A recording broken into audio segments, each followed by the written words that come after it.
Hi friends, welcome back to my YouTube channel. ಇದು ನನ್ನ YouTube ಚಾನಲ್ನ ಮೊದಲನೇ ವಿಡಿಯೋ ಆಗಿರುತ್ತೆ. ಪ್ಲೀಸ್ ಎಲ್ಲರೂ ಸಪೋರ್ಟ್ ಮಾಡಿ, ಲೈಕ್ ಮಾಡಿ, ಸಬ್ಸ್ಕ್ರೈಬ್ ಮಾಡಿ ಆ್ಯಂಡ್ ಕಾಮೆಂಟ್ ಮಾಡಿ. ನಿಮ್ಮ ಫ್ರೆಂಡ್ಸು ಫ್ಯಾಮಿಲಿಗೂ ಶೇರ್ ಮಾಡಿ. ಇವತ್ತು ಹನುಮ ಜಯಂತಿ ಮತ್ತು ಶುಕ್ರವಾರ ಎರಡೂ ಒಂದೇ ದಿನ ಆಗಿರೋದ್ರಿಂದ ಇವತ್ತು ಸ್ವಲ್ಪ ಮನೇಲಿ ಕೆಲಸ ಜಾಸ್ತಿನೇ ಇರುತ್ತೆ. ಆದ್ದರಿಂದ ನಾನು ಬೆಳಿಗ್ಗೆಯಿಂದನೇ ವಿಡಿಯೋನ ಸ್ಟಾರ್ಟ್ ಮಾಡಿದ್ದೀನಿ. ಪಾಪುನು ಮಲಗಿದ್ದಾನೆ. ಸೊ ಅವ್ನು ಮಲಗಿದ್ದು ಹೇಳೋಷ್ಟರಲ್ಲಿ ಎಷ್ಟು ಕೆಲಸ ಆಗುತ್ತೋ ಅಷ್ಟು ಕೆಲಸ ಮಾಡ್ಕೊಳ್ಳೋಣ ಅಂತ ಟ್ರೈ ಮಾಡ್ತಾಯಿದ್ದೀನಿ.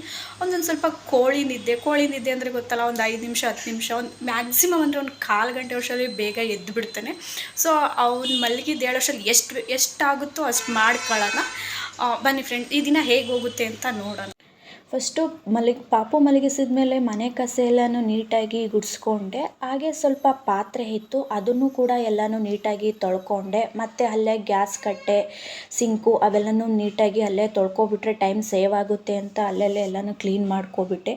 ಬೆಳಿಗ್ಗೆಯಿಂದ ಸ್ವಲ್ಪ ವೆದರು ಕೋಲ್ಡ್ ಇರೋದ್ರಿಂದ ಬಿಸಿಲಿರಲಿಲ್ಲ. ಸೊ ಬಿಸಿಲಿರದೇ ಇರೋದ್ರಿಂದ ಸೋಲಾರಲ್ಲಿ ನೀರು ಬರ್ತಿರಲಿಲ್ಲ. ಹಾಗಾಗಿ ಗ್ಯಾಸ್ ಮೇಲೇ ಪಾತ್ರೆಯಲ್ಲಿ ನೀರು ಕಾಯೋಕೆ ಇಟ್ಕೊಬಿಟ್ಟೆ. ಪಾಪು ಹೇಳೋಷ್ಟರಲ್ಲಿ ಅಟ್ಲೀಸ್ಟ್ ನೀರಾದರೂ ಕಾಯುತ್ತೆ ಅಂತ ಒಂದು ಕಡೆ ನೀರು ಕಾಯೋಕೆ ಇಟ್ಬಿಟ್ಟು ಹೋಗಿ ಬಾಗಿಲನ್ನೆಲ್ಲ ನೀಟಾಗಿ ತೊಳ್ಕೊಂಡು ಬಂದೆ. ಆಗಲೇ ಸ್ವಲ್ಪ ಸಣ್ಣದಾಗಿ ಮಳೆ ಬರ್ತಿತ್ತು. ಅಲ್ಲಿಂದ ಬಂದು ಮನೆ ಒರೆಸೋಕ್ಕೆ ಸ್ವಲ್ಪ ನೀರಿಗೆ ಉಪ್ಪು ಮತ್ತು ಅರಿಶಿನ ಹಾಕಿ ಮನೆಯೆಲ್ಲನೇ ನೀಟಾಗಿ ಒರೆಸ್ಕೊಂಡೆ. ಶುಕ್ರವಾರ ಆಗಿರೋದ್ರಿಂದ ನಾನು ಪ್ರತಿ ಶುಕ್ರವಾರ ಸ್ವಲ್ಪ ನೀರಿಗೆ ಉಪ್ಪು ಮತ್ತು ಅರಿಶಿನ ಹಾಕಿ ಮನೆ ಒರೆಸ್ಕೊತೀನಿ. ಮನೆ ಒರೆಸೋಷ್ಟರಲ್ಲಿ ಪಾಪು ಅಷ್ಟರಲ್ಲಿ ಎದ್ದುಬಿಟ್ಟಿದ್ನ. ಅದಕ್ಕೆ ಅವನ್ನ ನೋಡ್ಕೊಂಡು ಅವನ್ನ ಮಾತಾಡಿಸ್ತಿರ್ಲಿಲ್ಲ. ಹಾಗೆ ಮನೆಯೆಲ್ಲನೂ ಕ್ಲೀನ್ ಮಾಡ್ಕೋತಿದ್ದೆ. ಇವತ್ತು ಬೆಳಿಗಿನ ತಿಂಡಿಗೆ ಉಪ್ಪಿಟ್ಟು ಮಾಡಿದೆ. ಉಪ್ಪಿಟ್ಟಂತೂ ತುಂಬ ಚೆನ್ನಾಗಿ ಬಂದಿತ್ತು. ಸಬ್ಬಸಿಗೆ ಸೊಪ್ಪು ಮತ್ತು ಪನ್ನೀರ್ ಹಾಕಿ ಮಾಡಿದೆ, ತುಂಬ ಚೆನ್ನಾಗಿ ಬಂದಿತ್ತು. ನನಗೆ ಫಸ್ಟು ಆವಾಗ ಉಪ್ಪಿಟ್ಟಂದರೆ ಇಷ್ಟ ಇರ್ತಿರ್ಲಿಲ್ಲ. ಬಟ್ ಇವಾಗ ಸ್ವಲ್ಪ ಇಷ್ಟಪಟ್ಟು ತಿಂತಾಯಿದ್ದೀನಿ.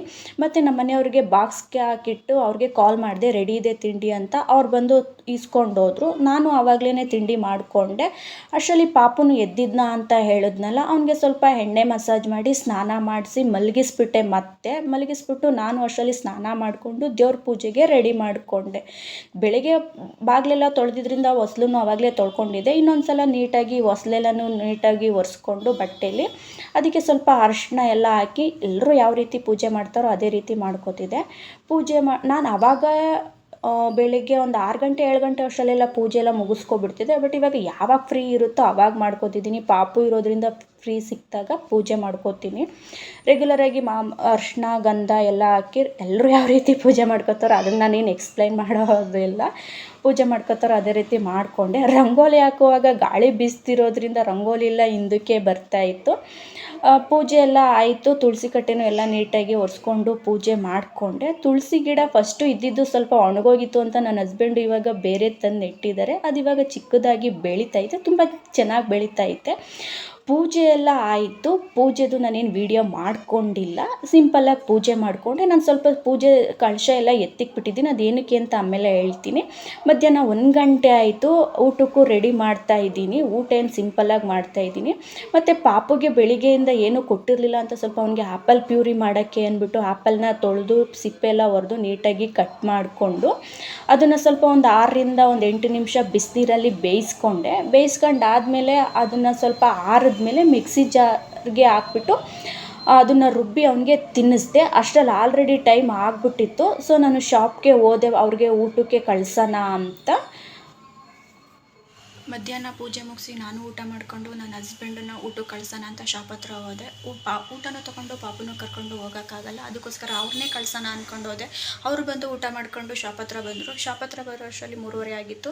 3:30ಯಲ್ಲಿ ದೀಪ ಹಚ್ಬಿಟ್ಟು ಹೋಗುವ, ಬೆಳಿಗ್ಗೆಯಿಂದ ದೀಪ ಹಚ್ಚಿಲ್ಲ ಅಂತ ಹೇಳಿದರು. ಸೊ 3:30ಲ್ಲೇ ದೀಪ ಹಚ್ಚೋದು ಅಂತ ಹೇಳ್ಬಿಟ್ಟು ನಾನು ಒಂದು 5:30 ತನಕ ಅಲ್ಲೇ ಟೈಮ್ ಸ್ಪೆಂಡ್ ಮಾಡಿದೆ. 5:30 ಆದಮೇಲೆ ದೀಪ ಹಚ್ಬಿಟ್ಟು ಒಂದು 6 ಗಂಟೆ 6:30ವರೆಗೂ ಅಲ್ಲೇ ಟೈಮ್ ಸ್ಪೆಂಡ್ ಮಾಡಿದೆ. 6:30 ಆಯ್ತಲ್ಲ, ಸೊ ಮುಸ್ಸಂಜೆ ಆಯಿತು, ಪಾಪು ಎತ್ಕೊಂಡಿರೋದು ಬೇಡ ಅಂತ ಅಂದ್ಬಿಟ್ಟು ಮನೆಗೆ ಬಂದೆ.